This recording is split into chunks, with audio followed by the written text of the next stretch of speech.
안녕하세요. 오늘도 사연살롱을 찾아주셔서 감사합니다. 40번째 생일을 앞둔 여성이에요. 아이 자라는 것만 알았지 내 나이 먹는 건 잊고 살았는데 정신 차려보니 벌써 40이 돼버렸네요.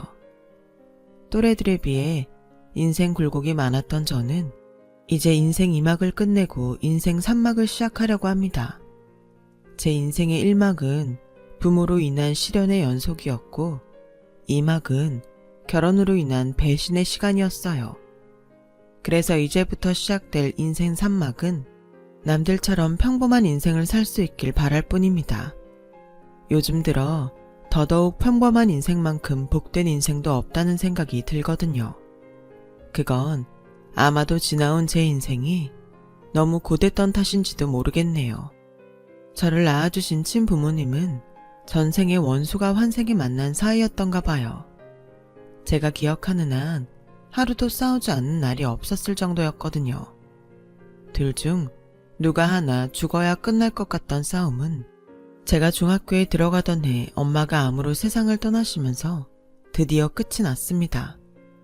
비록 아빠와는 견원지간처럼 늘 다투던 엄마였지만 그래도 저한테는 세상에 둘도 없는 소중한 분이셨어요. 명문대 수학과를 나왔던 엄마는 능력도 없고 가정에 소홀했던 아빠를 대신해 집안 살림은 물론 경제활동까지 해야 했어요. 거기다 저를 혼자 집에 두고 일하러 다닐 수가 없어서 궁여지책으로 집에서 수학 과외를 시작하셨죠. 엄마는 대학생 때부터 과외를 해서 등록금을 벌어왔던 터라 전문 강사 못지않게 실력이 뛰어났어요. 그 덕에 타 과외 선생들보다 여러 가지 핸디캡이 있는데도 불구하고 엄마한테 배우려는 학생들이 끊이질 않았죠. 저희 집은 저녁 시간대가 되면 인근 중고등학생 언니 오빠들로 북적였어요. 심지어는 소문을 듣고 타 지역에서 과외를 받으러 올 정도였거든요. 엄마는 평일 주말 할 거 없이 일을 억척스럽게 해야 했어요. 남들 보기엔 돈 많은 시집에 부모 회사 물려받을 남편을 둔 가정주부가 뭘 그렇게 억척을 떨며 사나 했겠지만 그럴 수밖에 없는 이유가 있었어요. 바로 철없는 저희 아빠 때문이었죠. 애초에 네가 애만 갖지 않았어도 우리가 결혼할 일은 없었어. 너도 나 알잖아. 난 한 여자한테 정착해서 살 수 있는 놈이 아니란 거. 그러게 나한테 공부나 가르칠 일이지 왜 여자 냄새는 풍겨선 인생을 망치니? 난 또 어떻고. 네가 임신하는 바람에 난 20살에 유부남이 됐단 말이야. 너만 아니었으면 나 이렇게 안 산다고. 그러니까 내 탓 말고 네 자신을 탓해. 난 네가 바라는 대로 결혼해줬으니까 더는 내 발목 잡지 말라고. 아빠는 애초에 가장의 책임감 따위는 엿바꿔 먹을 애도 없는 사람이었어요. 큰 사업체를 가진 집안의 둘째 아들인 아빠는 공부에는 소질이 없는 날라리 학생이었어요.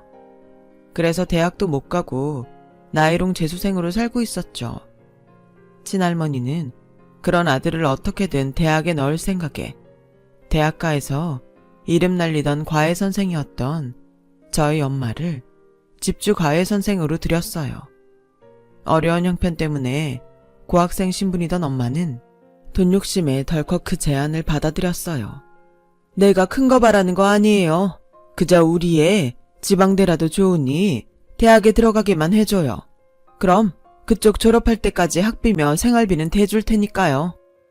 망나니 아들을 대학에 넣을 욕심에 명문대 장학생인 엄마를 집에 들인 친할머니는 반년도 안 돼 자신이 고양이 앞에 생선을 갖다 바쳤다는 걸 알게 되었어요. 한창 여자에 관심이 많던 나이였던 아빠가 인물이 좋았던 엄마를 가만히 뒀을 리가 없었죠. 입지 과외 선생으로 들어온 지 반년도 안 돼 엄마는 저를 임신했고 그 사실을 알게 된 할아버지는 엄마를 며느리로 들이고 그 길로 바로 아빠를 자원 입대시켰어요. 엄마 아빠 모두 원치 않는 결혼이었기에 둘은 눈만 마주치면 으르렁대고 싸워댔죠. 서로가 자신의 인생을 망쳤다고요. 아빠가 군대에 가 있는 동안 엄마는 저를 낳았어요.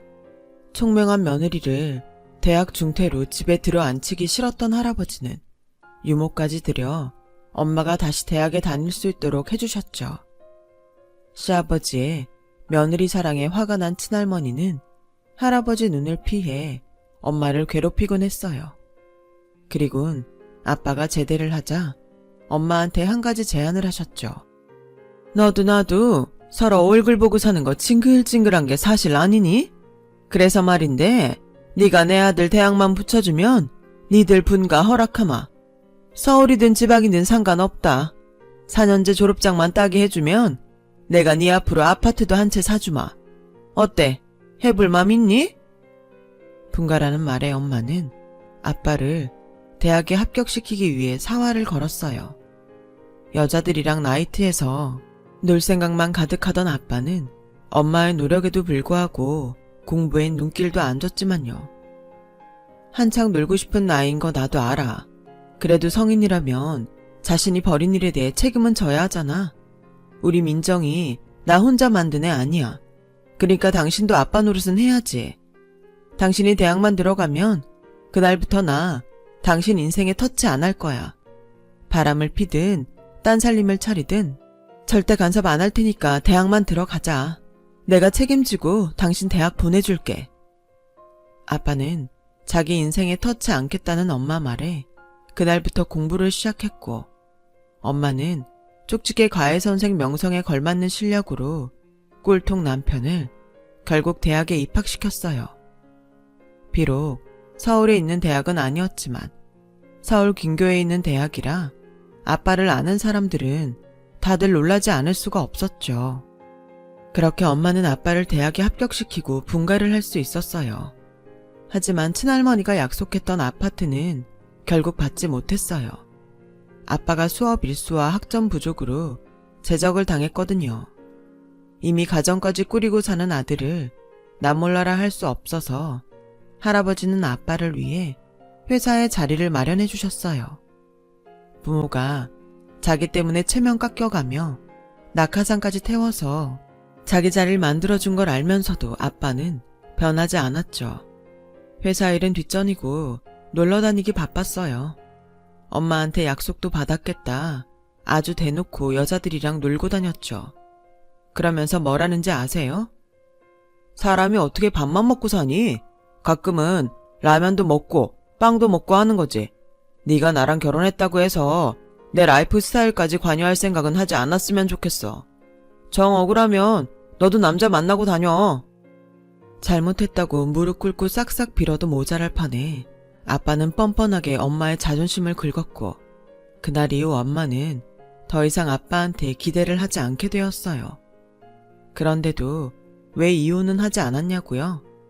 바로 저 때문이었어요. 당시 엄마는 병원에서 이미 시한부 판정을 받은 상태로 언제 목숨이 끊어져도 놀랍지 않을 정도로 몸이 많이 안 좋았어요. 기적이 일어나지 않는 한 1년도 버틸 수 없는 상황이었으니까요. 그래서 변변치 않은 사람이지만 그래도 제 곁에 아빠를 붙잡아 두려고 안간 힘을 쓰고 참았던 거였죠. 그렇게 무책임하고 창피함도 모르는 아빠는 필요 없었는데 말이에요. 엄마는 아빠한테 자신의 상태를 솔직히 밝히고는 아빠한테 마지막으로 부탁을 했어요. 나 죽는 걸 무기로 구차하게 당신 협박할 생각 추호도 없어. 생각 같아선 암 걸린 것도 당신한테 비밀로 하고 싶지만 우리 민정이 때문에 할 수 없이 하는 거야. 당신이랑 나는 이미 오래전부터 깨진 사이지만 민정이는 아니잖아. 부탁이야. 우리 민정이만큼은 제대로 키워줘.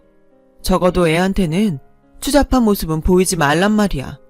그 정도는 해줄 수 있지? 죽음을 앞둔 아내 앞에서 아빠는 마지못해 약속을 했어요. 하지만 3개월 뒤 엄마가 세상을 떠나자 아빠는 기다렸다는 듯이 집에 여자를 들였고 1년도 채 안 돼 재혼을 했어요. 새엄마는 정말 얕고 못된 여자였어요. 할머니 할아버지 앞에선 세상 둘도 없는 현모양처처럼 그렇게 굴었지만 저와 단둘이 있을 때는 완전 180도 달라졌거든요. 자신이 세워놓은 계획에서 조금만 어긋나도 잠도 안 재우고 괴롭혔어요.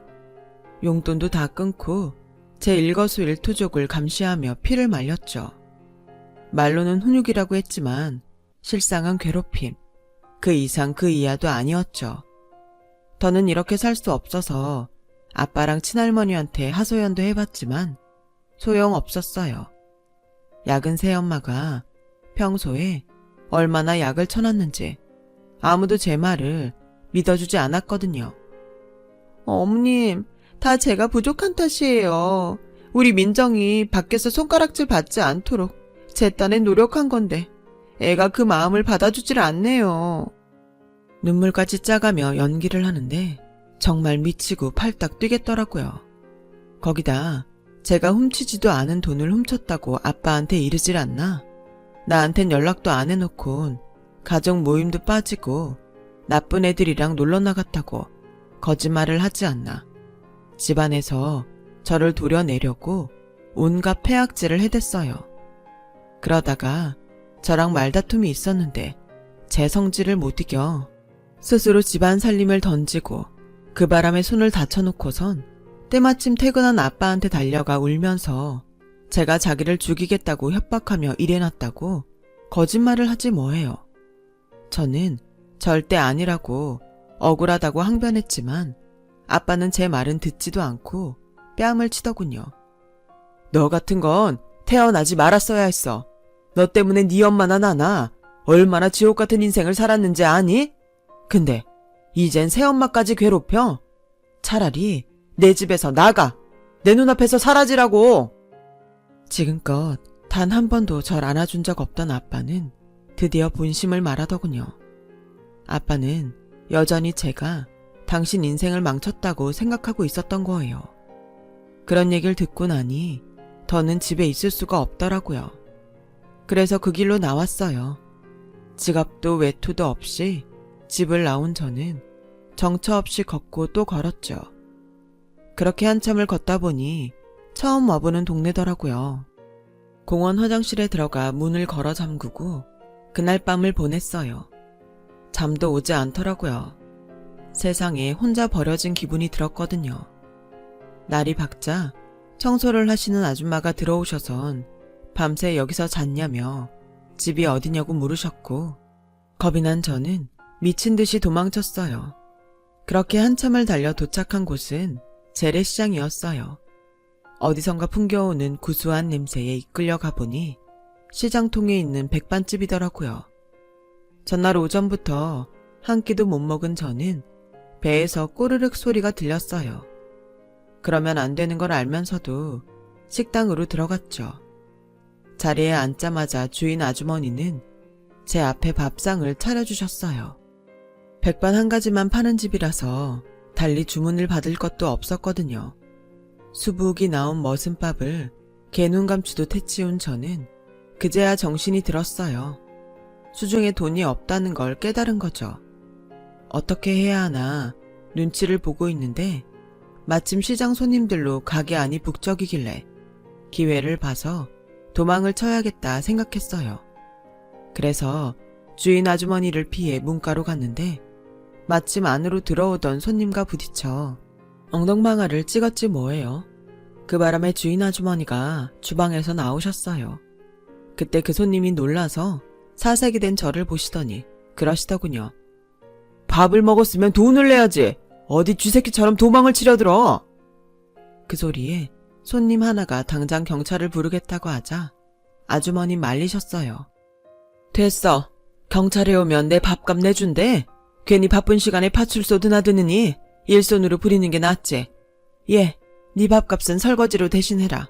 안 그래도 일손이 딸려서 사람 부릴 참이었는데 잘 됐다. 설거지는 할 줄 알지? 그렇게 저는 무단 취식을 한 죄로 주방에 들어가 설거지를 하게 됐어요. 빈 그릇이 쉴 새 없이 들어와서 점심도 거른 채 설거지를 해댔어요. 3시가 넘어 손님이 끊기자 아주머니가 저를 부르시더라고요. 앉아라. 금강산도 식후경이라는데 먹어야 힘내서 일할 거 아니냐.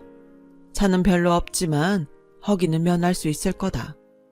말은 그렇게 하셨지만 테이블 위엔 먹음직스러운 갈비찜도 있더라고요. 평소에 먹던 것과는 달리 새빨간 게 매콤 칼칼해서 밥도둑이 따로 없었죠. 메뉴엔 없는 거야. 단골들한테만 가끔 해주는 건데 다들 잘 먹더구나. 네 입맛에도 맞니? 밥 먹고 돈도 안 내고 도망치려던 제게 아주머니는 단골용 갈비찜까지 해주시며 다정하게 대해주셨어요. 먼 사연이 있어서 집을 나왔는가는 모르겠다만 갈 곳 없으면 여기서 지내라. 세상이 얼마나 흉흉한데 혼자 그러고 다녀. 가게 안쪽에 나 자는 방 있으니 거기서 같이 지내자. 언제든 집에 갈 마음이 생기면 말하고. 알겠니?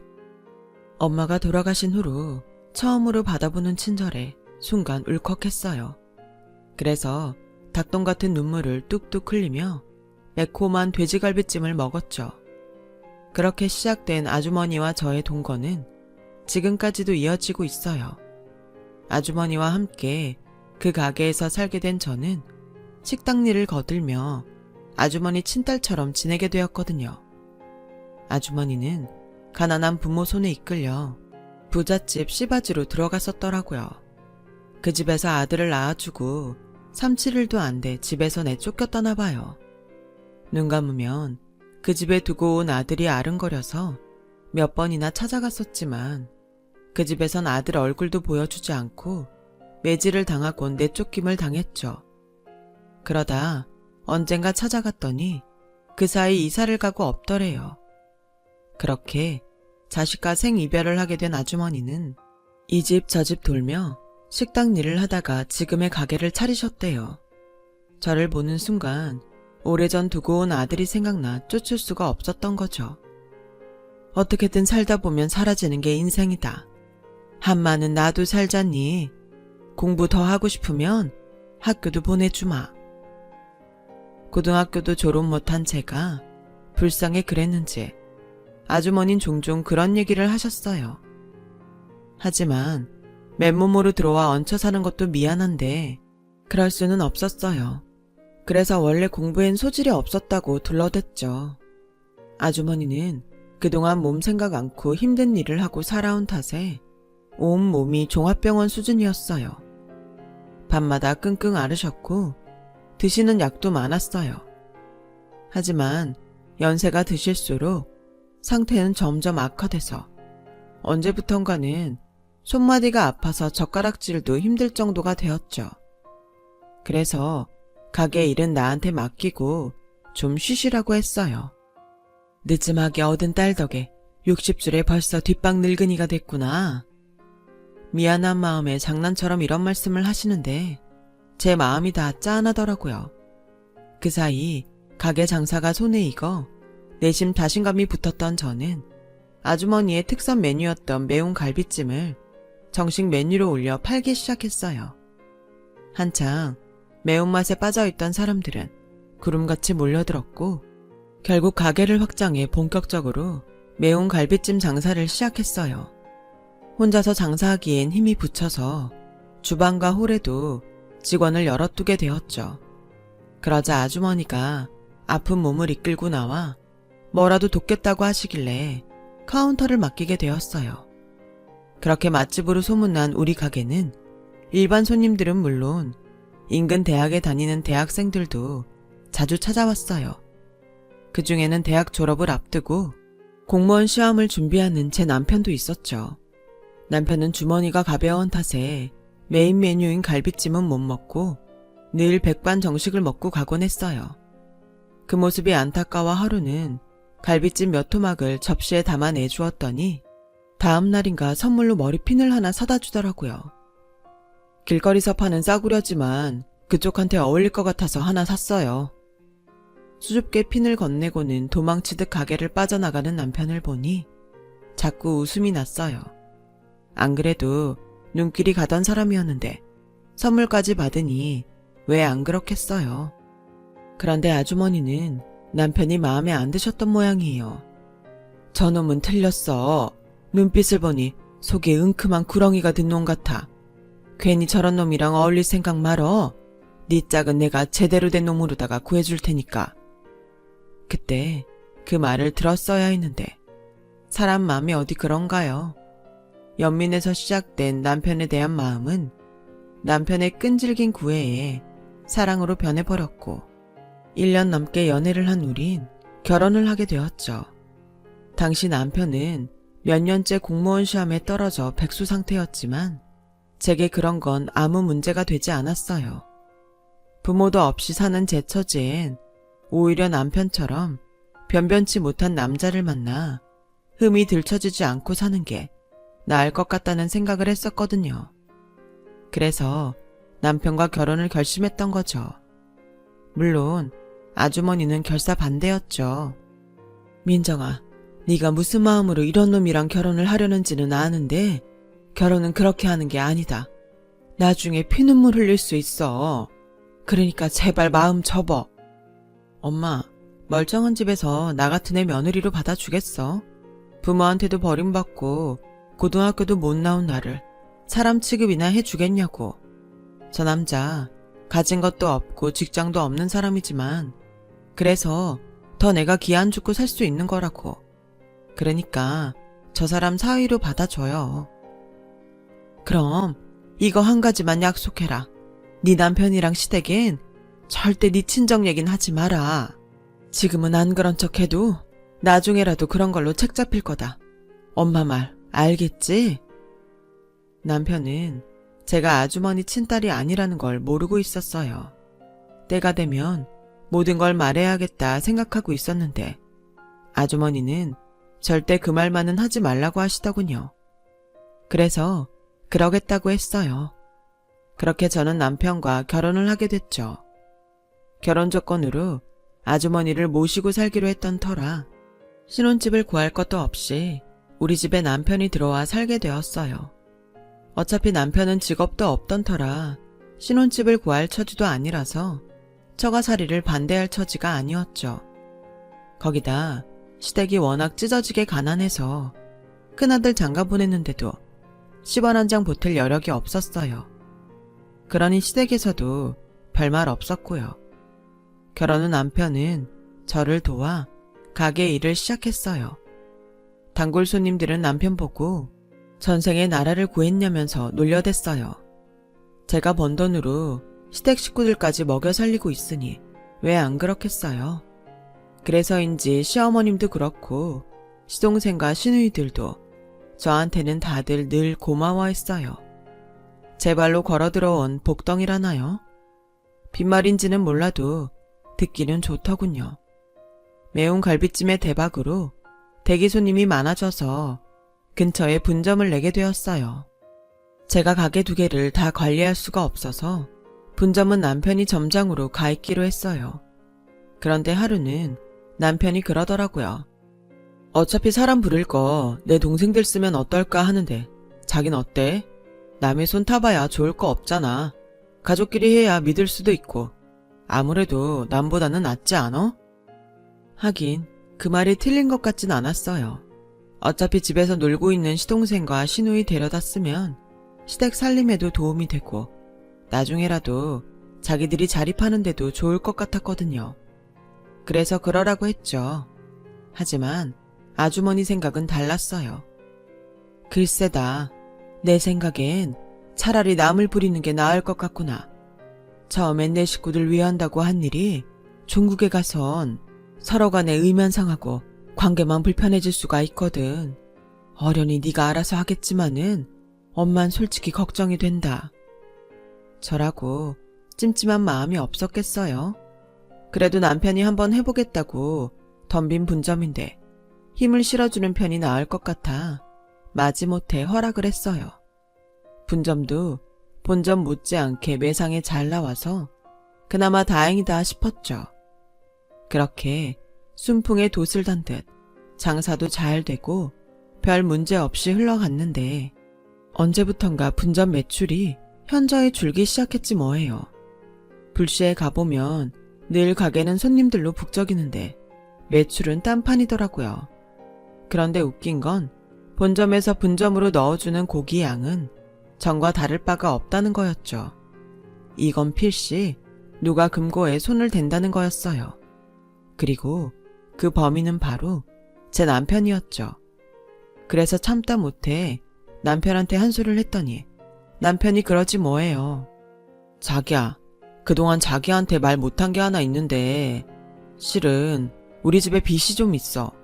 그동안 엄마가 내 뒷바라지 하면서 여기저기서 돈을 좀 끌어다 쓰셨다나 봐. 다른 것도 아니고 내 학비랑 고시 뒷바라지 하면서 쓴 돈인데 내가 어떻게 모른 척 하겠어. 당신한테 미리 말 못한 건 미안해. 처가에 얹혀 사는 주제에 빚까지 있단 말을 차마 못하겠더라고.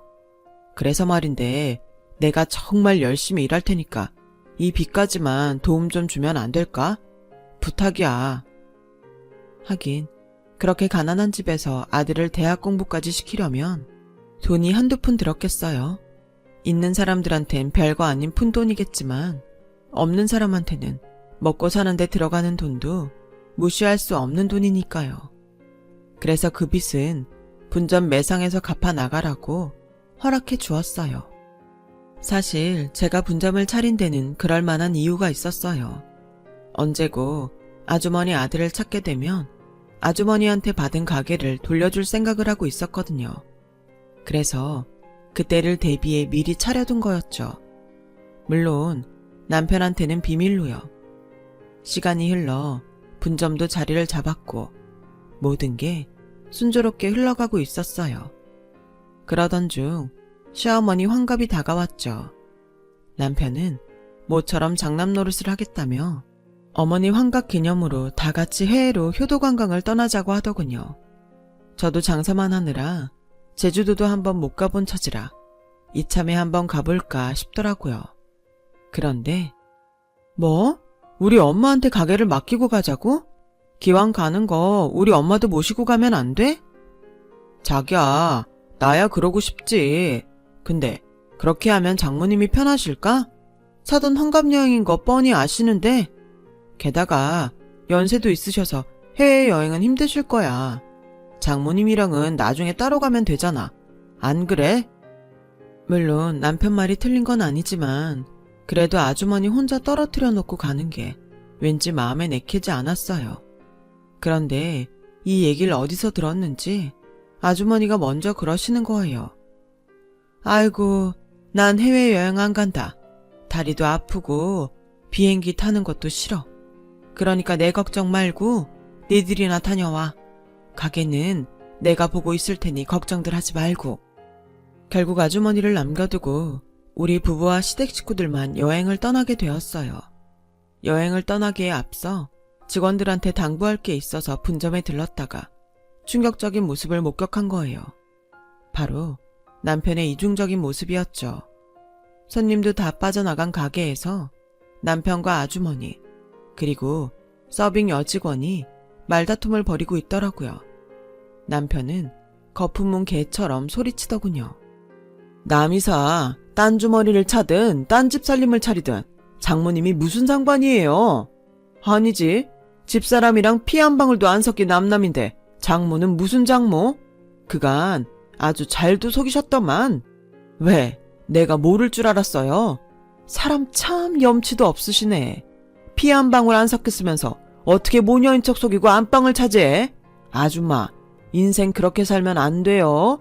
나이살 처먹었으면 염치는 있어야지.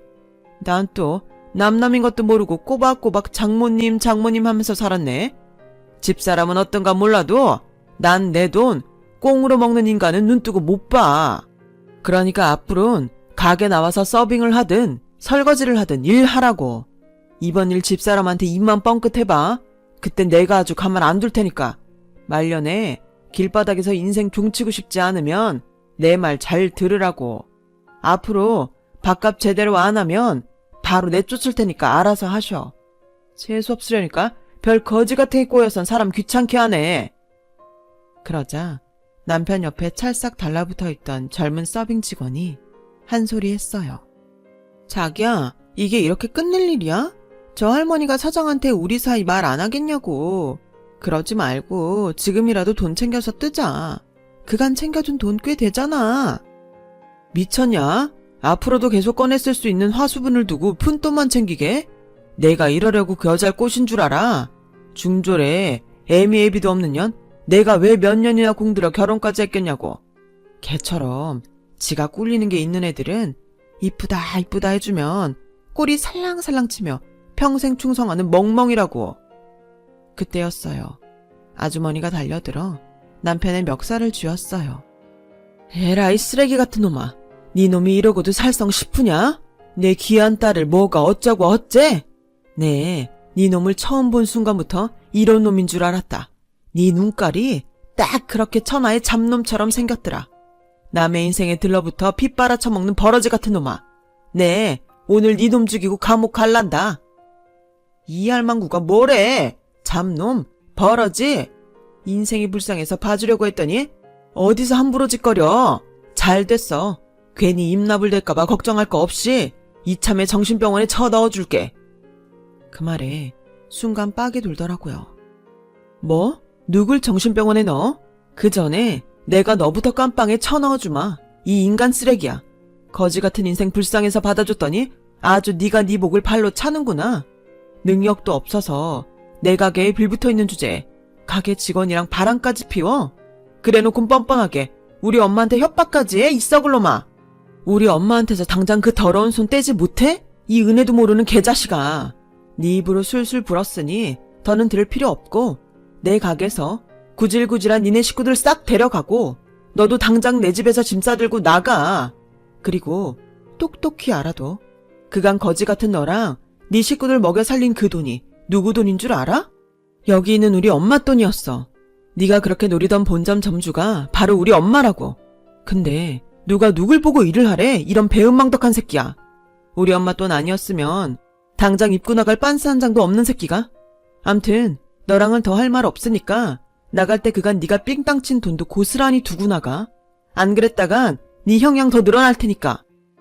여보, 형량이라니 무슨 형량? 몰라서 묻니? 사기 결혼의 공금횡령. 네가 저지른 죗값은 받아야지. 남의 인생 망쳐놓고 입 싹 닦으면 그만인 줄 알았니? 어차피 넌 돈도 없으니 빵에 들어가서 몸으로라도 때워. 어디 한번 당해보라고.